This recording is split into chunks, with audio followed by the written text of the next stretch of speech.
ஆசிரியர்கள் அனைவருக்கும் வணக்கம். ஜாக்டோ ஜியோ போராட்டம் அறிவிப்பு, சமரசம் செய்ய அரசு தரப்பில் ரகசிய முயற்சி அப்படிங்கிற தலைப்பில் செய்தி ஒன்று வெளியே இருக்குது. அது என்னங்கிறது முழுசாக அந்த வீடியோவில் பார்த்துடலாம் வாங்க. அரசு ஊழியர்கள் ஆசிரியர் சங்கங்களின் கூட்டமைப்பான ஜாக்டோ ஜியோ அமைப்பினர் ஆர்ப்பாட்டம், மறியல் போராட்டம் அறிவித்துள்ள நிலையில் அவர்களை சமரசம் செய்வதற்கான முயற்சிகள் அரசு தரப்பில் துவங்கியுள்ளன. திமுக அளித்த தேர்தல் வாக்குறுதிப்படி பழைய ஓய்வூதிய திட்டத்தை அமல்படுத்த வேண்டும் என்பது உள்ளிட்ட கோரிக்கைகளை ஜாக்டோ ஜியோ வலியுறுத்தி வருகிறது. மத்திய அரசு புதிய ஓய்வூதிய திட்டத்திற்கு மாற்றாக ஒருங்கிணைந்த ஓய்வூதிய திட்டத்தை அறிவித்துள்ளது. ஒருங்கிணைந்த ஓய்வூதிய திட்ட வழிகாட்டு நெறிமுறைகளை ஆய்வு செய்த பின் அதை தமிழகத்தில் செயல்படுத்த நடவடிக்கை எடுக்கப்படும் என சட்டசபையில் நிதியமைச்சர் தங்கம் தென்னரசு அறிவித்திருந்தார். இதற்கு அரசு ஊழியர்கள், ஆசிரியர்கள் மத்தியில் எதிர்ப்பு கிளம்பியுள்ளது.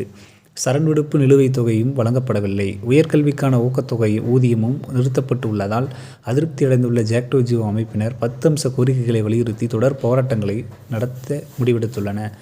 இது தொடர்பாக அதன் மாநில ஒருங்கிணைப்பாளர்கள் கூட்டம் சென்னையில் நேற்று முன்தினம் நடந்தது. இதில் மாநில ஒருங்கிணைப்பாளர்கள் பொன்னிவளவன், பொன் செல்வராஜ், மயில் உள்ளிட்டோர் பங்கேற்றனர். பிப்ரவரி 4ஆம் தேதி திருச்சியில் உயர்மட்ட குழு கூட்டம், 6ஆம் தேதி அனைத்து மாவட்டங்களிலும் மாவட்ட ஒருங்கிணைப்பாளர்கள் கூட்டம் நடத்தவும் முடிவு செய்யப்பட்டுள்ளது. அனைத்து தாலுகா அலுவலகங்களிலும் அடுத்த மாதம் 14ஆம் தேதி மாலை நேர போராட்டம், 25ஆம் தேதி அனைத்து மாவட்ட தலைநகரங்களிலும் மறியல் போராட்டம் நடத்த உள்ளதாகவும் அறிவிக்கப்பட்டுள்ளது. ஜாக்டோ ஜியோ போராட்ட அறிவிப்பால் அரசுக்கு நெருக்கடி அதிகரித்துள்ளது. எனவே சுமூக பேச்சு வாயிலாக போராட்ட அறிவிப்பை திரும்ப பெற வைக்க அரசு தரப்பில் ரகசிய முயற்சிகள் துவங்கியுள்ளன. நன்றி.